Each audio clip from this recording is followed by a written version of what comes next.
क्या हुआ जब 1200 सालों के बाद खोले गए इस रहस्यमय गुफा के बंद दरवाजे? फिर अंदर जो नजारा दिखा वह देखकर वहां मौजूद सभी लोगों के होश उड़ गए। दोस्तों, आज की इस वीडियो में हम आपको होश उड़ा देने वाली एक ऐसी सच्ची घटना के बारे में बताने वाले हैं जिसे सुनने के बाद आपका इंसानियत पर भरोसा बढ़ जाएगा।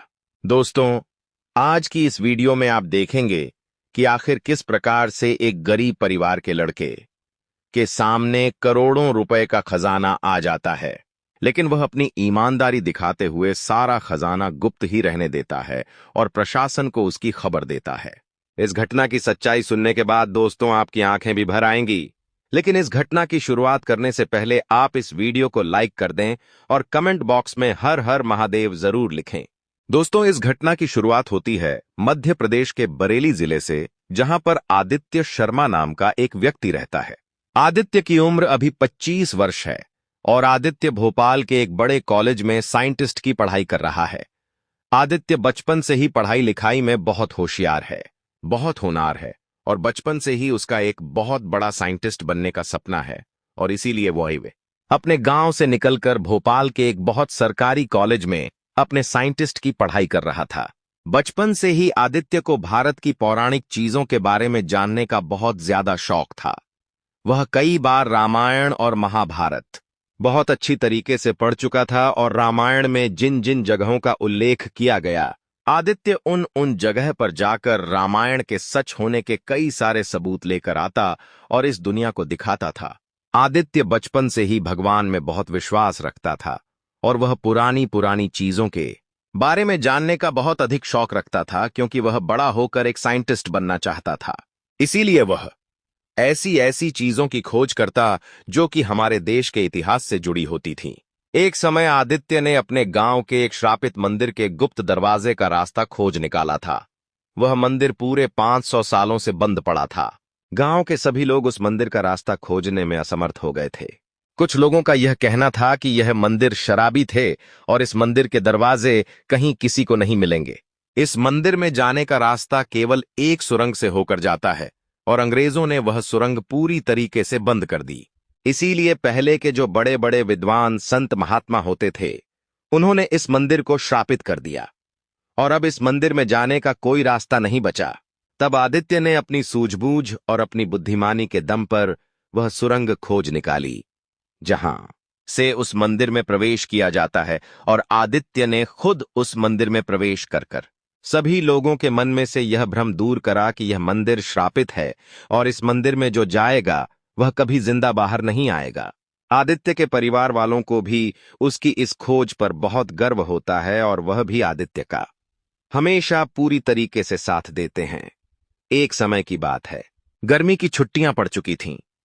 आदित्य के पूरे परिवार वाले कहीं बाहर साथ में घूमने जाने की योजना बनाते हैं। उस समय आदित्य के कॉलेज की भी छुट्टियां चल रही थीं, इसीलिए वह भी परिवार वालों के साथ घूमने जाने के लिए तैयार हो जाता है। पूरा परिवार मिलकर हिमाचल प्रदेश जाने की योजना बनाता है। सभी लोग सोचते हैं कि हिमाचल में बर्फ की शादियों में बड़े बड़े पहाड़ों में खूब आनंद आएगा, तो सभी परिवार वाले हिमाचल प्रदेश जाने की तैयारी कर लेते हैं। आदित्य भी अपने सारे कपड़े पैक कर लेता है और अपने साथ अपना लैपटॉप और अपनी कुछ काम की चीजें रख लेता है, क्योंकि वह जानता है कि हिमाचल प्रदेश में उसे कई सारी ऐसी पौराणिक चीजों के बारे में जानने को मिलेगा जो इतिहास से जुड़ी होगी और उनके बारे में जानकर उसे कुछ न कुछ नया सीखने को जरूर मिलेगा। और इसीलिए आदित्य अपना सारा सामान पैक कर लेता है। कुछ ही दिनों के बाद पूरा परिवार ट्रेन से हिमाचल प्रदेश पहुंच जाता है। वहां पहुंचने के बाद पूरा परिवार पहाड़ों पर बर्फ की शादियों में बहुत आनंद लेता है। पूरा परिवार बहुत घूमता है और आदित्य भी अपने परिवार के साथ घूमते घूमते वहां के मंदिर और वहां के जो बहुत पुरानी पौराणिक चीजें होती हैं उनके बारे में वहां के लोगों से पूछताछ करता है और बहुत सारी नई नई जानकारी इकट्ठा कर लेता है। धीरे धीरे पूरे परिवार को घूमते घूमते 2-3 दिन बीत जाते हैं। वे लोग मनाली, सरी, शिमला जैसी बड़ी बड़ी जगहों पर बहुत आनंद से घूम लेते हैं और उसके बाद वे लोग जब गाड़ी से गुजर रहे थे तब रास्ते में उन्हें मूल गांव से गुजरना होता है। जब हाईवे से गाड़ी गुजर रही थी तभी वहां आदित्य की नजर एक बहुत ही बड़े से खंडहर मंदिर पर पड़ जाती है। वह मंदिर बहुत सालों पुराना नजर आ रहा था। देखकर ही ऐसा लग रहा था कि मानो कई कई सालों से इस मंदिर की साफ सफाई भी ना हुई हो। आदित्य तुरंत अपने ड्राइवर से गाड़ी रोकने को कहता है। पूरा परिवार उतरकर उस मंदिर के पास जाता है। तब देखता है कि मंदिर के आसपास बहुत सारी धूल हो रही है। धूल इतनी ज्यादा है कि वहां पर खड़े रह पाना भी बहुत मुश्किल हो रहा था। आदित्य अपने कैमरे में उस मंदिर की कई सारी तस्वीरें लेता है। परिवार वाले वहां से जाने लगते हैं। तभी आदित्य सभी को कहता है कि आप लोग होटल चले जाइए। मैं थोड़ी देर में गांव वालों से इस मंदिर के बारे में जानकारी इकट्ठा करने के बाद होटल आ जाऊंगा। सभी परिवार वाले आदित्य को वहीं छोड़कर होटल चले जाते हैं। आदित्य उस मंदिर के आसपास घूमते घूमते उस मंदिर की जानकारी निकालने की कोशिश कर रहा था। आदित्य वहां पर कई सारे गांव वालों से बातचीत करता है और पूछता है कि यह मंदिर कौन सा है और आखिर इस मंदिर में इतनी धूल क्यों हो रही है, इस मंदिर की साफ सफाई क्यों नहीं होती। तब उसे गांव में एक बहुत ही बुजुर्ग महात्मा मिल जाते हैं जो कि रोजाना उस मंदिर की परिक्रमा करने आते हैं। वह बाबा उस दिन भी उस मंदिर की परिक्रमा कर रहे थे। तभी आदित्य उनके पास जाकर पूछने लगता है कि इस मंदिर का रहस्य क्या है और यह मंदिर आखिर इतने सालों से बंद क्यों पड़ा है। तब वह साधु महात्मा आदित्य को बताते हैं कि यह मंदिर आज से 1200 साल पुराना मंदिर है। इस मंदिर में अंदर बहुत ही चमत्कारी शिवलिंग है जिसकी पूजा करने से आपकी सारी मनोकामनाएं पूरी हो जाती हैं। यह मंदिर पहले तो आम दर्शनों के लिए चालू था। हर व्यक्ति इस मंदिर में आ जा सकता था, लेकिन जब औरंगजेब और उसकी सेना ने भारत पर राज किया तब औरंगजेब और उसकी मुगल सेना ने कई सारे भारत हिंदू मंदिरों को तोड़ दिया था और उन मंदिरों को ध्वस्त करने के बाद उन मंदिरों के स्थान पर मस्जिद का निर्माण कर दिया था। तभी इस गांव के जो महाराजा थे उन्हें एक खबर मिलती है कि मुगल सेना की एक टुकड़ी इस गांव की ओर आ रही है और वह लोग इस मंदिर को बनाने की कोशिश कर रहे हैं, ध्वस्त करने की योजना बनाकर आ रहे हैं। तभी यहाँ के जो राजा थे उन्होंने इस गांव का और इस मंदिर का सारा खजाना इस मंदिर के अंदर गुप्त एक तहखाने में छुपा दिया था और उस तहखाने को उस समय के जो बड़े बड़े विद्वान साधु संत होते थे उन्होंने मंत्रों से बांध दिया था। कहते हैं कि आज भी एक इच्छाधारी नागिन उस तहखाने की रखवाली करती है और जो भी व्यक्ति इस मंदिर के अंदर जाता है और तहखाने में खजाना ढूंढने की कोशिश करता है वह आज तक बाहर नहीं आता। और उस समय राजा ने सारा खजाना तहखाने में छुपाकर मंत्रों से तहखाने को अभिमंत्रित करने के बाद मुगल सेना से बहुत लड़ाई लड़ी और मुगल सेना को हराकर इस मंदिर को बचा लिया। लेकिन लड़ते लड़ते अंत में वे शहीद हो गए। तब से आज तक इस मंदिर में कभी पूजा नहीं हुई। तब से आज तक इस मंदिर के दरवाजे खोलने की किसी ने हिम्मत नहीं करी। कहते हैं कि पहले सरकार के कई सारे अफसर यहां आए और खजाने की तलाश में अंदर गए, लेकिन उनमें से कोई भी आज तक बाहर वापस जिंदा नहीं आया। आदित्य जब उन साधु महात्मा के मुख से उस मंदिर के बारे में यह सारी बातें सुनता है तब आदित्य उन महात्मा से कहता है कि इस मंदिर में शिवलिंग भी मौजूद है। कम से कम शिवलिंग के रोजाना पूजा पाठ तो होना चाहिए, भगवान की आराधना तो रोजाना शुरू होना चाहिए। तब वह महात्मा कहते हैं कि आज तक कोई भी ऐसा नेक दिल इंसान इस मंदिर में नहीं गया जो कि इस मंदिर के दरवाजे खोल सके। जिस दिन भी कोई ऐसा साफ दिल का व्यक्ति आएगा शायद उसी दिन इस मंदिर के दरवाजे दोबारा खुल सकेंगे। लेकिन इस मंदिर को एक बहुत बड़ा श्राप यह भी है कि जो भी व्यक्ति इस मंदिर के दरवाजे खोले उसे अकेले आंधी रात को आना होगा और आंधी रात में इस मंदिर के अंदर जाना होगा। यदि वह सांप दिल का व्यक्ति होगा, उसे खजाने का पैसों का कोई मोह नहीं होगा, तो भगवान उसकी पूजा जरूर स्वीकार करेंगे और खजाने को मंत्रों द्वारा जो बंद किया गया ही वह खजाने के दरवाजे भी खुलेंगे और इच्छाधारी नाग उस व्यक्ति का कुछ नहीं बिगाड़ेगा।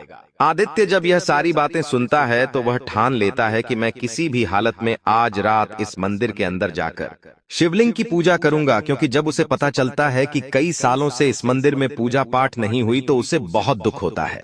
आदित्य के मन में खजाने का कोई मोह नहीं था, उसे खजानों से पैसों से कोई मोह नहीं था। उसे तो केवल भारत की पौराणिक चीजों के बारे में जानने का शौक था और उसे केवल इस मंदिर में जाकर महादेव के दर्शन करने थे। उस समय आदित्य अपने परिवार के पास होटल चला जाता है और फिर जैसे ही रात के 2 बज जाते हैं आदित्य होटल से निकलता है और अपने साथ कुछ टॉर्च और थोड़े बहुत अन्य सामान रख लेता है और दोबारा उसी मंदिर वाली जगह आ जाता है। रात के 2 बजे पूरा गांव सुनसान था। एक भी व्यक्ति बाहर नजर नहीं आ रहा था। मंदिर के आसपास कई सारे जानवरों की आवाज आ रही थी, लेकिन आदित्य के मन में कोई डर नहीं था, क्योंकि उसे आज किसी भी हालत में अंदर जाकर महादेव के दर्शन करने थे। आदित्य मंदिर के मुख्य दरवाजे की ओर जाता है। दरवाजे पर बहुत ज्यादा धूल थी। आदित्य अपने साथ कुछ कपड़े लेकर आया था। वहां उन कपड़ों से मंदिर के मुख्य दरवाजे की पूरी धूल साफ कर देता है। मुख्य दरवाजे पर लगा हुआ ताला बहुत पुराना हो चुका था। वह ताला पूरी तरीके से सड़ चुका था। आदित्य ने उस ताले को खोलने की बहुत कोशिश करी, लेकिन वह ताला खुल नहीं पाया। आखिर में अंत में आदित्य ने अपने बैग में रखे कट्टर से उस ताले को बड़ी मुश्किल से बहुत मेहनत से काट दिया।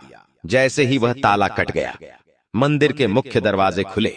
जैसे ही मुख्य दरवाजे खुले, अंदर से कई सारे चमगादड़, कई सारे कबूतर उड़ते हुए बाहर निकले और मंदिर के अंदर एक अलग ही प्रकार का प्रकाश आंधी रात में निकल रहा था। मानो मंदिर के अंदर एक बहुत बड़ी लाइट का प्रकाश आ रहा हो। इस प्रकार की रोशनियां मंदिर के अंदर से निकल रही थीं। आदित्य धीरे धीरे अपने कदम आगे बढ़ाता है। तभी सामने उसे एक बंद दरवाजा दिख जाता है, जिस पर कई सारे हाथ के निशान थे और उस दरवाजे पर बहुत ज्यादा धूल मिट्टी हो रही थी। आदित्य जैसे ही उस दरवाजे को देखता है, आदित्य समझ जाता है कि यह वही श्रापित तहखाना है जिसके अंदर खजाना पड़ा है। लेकिन आदित्य उस दरवाजे की ओर आगे नहीं बढ़ता। उसे तो केवल महादेव के दर्शन करने थे। आदित्य अंदर महादेव की शिवलिंग ढूंढने लगता है। तभी उसे मंदिर के मुखिया में बीच में महादेव की शिवलिंग नजर आती है।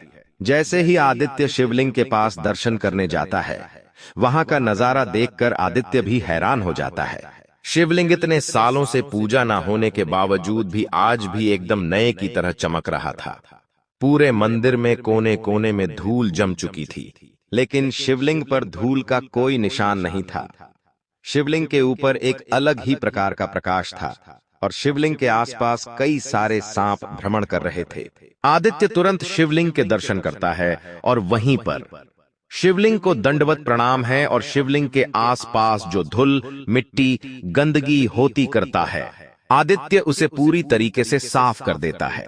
जब आदित्य शिवलिंग की सही से सफाई करता है और वहां पर शिवलिंग के पास में दीपक जलाकर शिवलिंग की आरती करता है, तब आदित्य देखता है कि जितने भी सांप उस मंदिर के अंदर और तहखाने के बाहर घूम रहे थे, वह सब अपने आप जमीन के अंदर बने हुए एक गड्ढे जाने लगते हैं। वह सभी सांप वहां से धीरे धीरे गायब हो रहे थे। तभी आदित्य सोचता है कि अब यह मंदिर सभी श्रद्धालुओं के लिए चालू रहेगा, लेकिन यह तहखाने आज भी कई सारे लालची लोग जाने का प्रयास करेंगे। तो आदित्य उस तहखाने की ओर आगे बढ़ता ही और अपने कट्टर से उस तहखाने का ताला तोड़ देता है। और आदित्य जैसे ही उस तहखाने के दरवाजे खोलता है, अंदर उसे करोड़ों रुपए का खजाना नजर आता है। उस तहखाने में कई सारे सोने के सिक्के, जेवर और जवाहरात बड़े थे, जो कि बहुत ही पौराणिक नजर आ रहे थे। साथ ही उस तहखाने के अंदर से कुछ सांप निकलकर बाहर आते हैं, लेकिन आदित्य वहीं खड़े होकर ओम नम शिवाय का जाप करने लगता है। वह सभी सांप चुपचाप तहखाने से निकलकर बाहर बने बिल में घुस जाते हैं और आदित्य को कोई नुकसान नहीं पहुंचाते। तब आदित्य समझ जाता है कि इस मंदिर पे लगा श्राप अब अंत हो चुका है। आदित्य यह सारी घटना तुरंत अगले दिन उस गांव के प्रशासन को बताता है और वह सारा खजाना प्रशासन जब्त कर मंदिर निर्माण में लगाता है और उस मंदिर का उस खजाने से बहुत अच्छे से निर्माण कार्य किया जाता है और उस मंदिर का सौंदर्यीकरण पूरी तरीके से बदल दिया जाता है।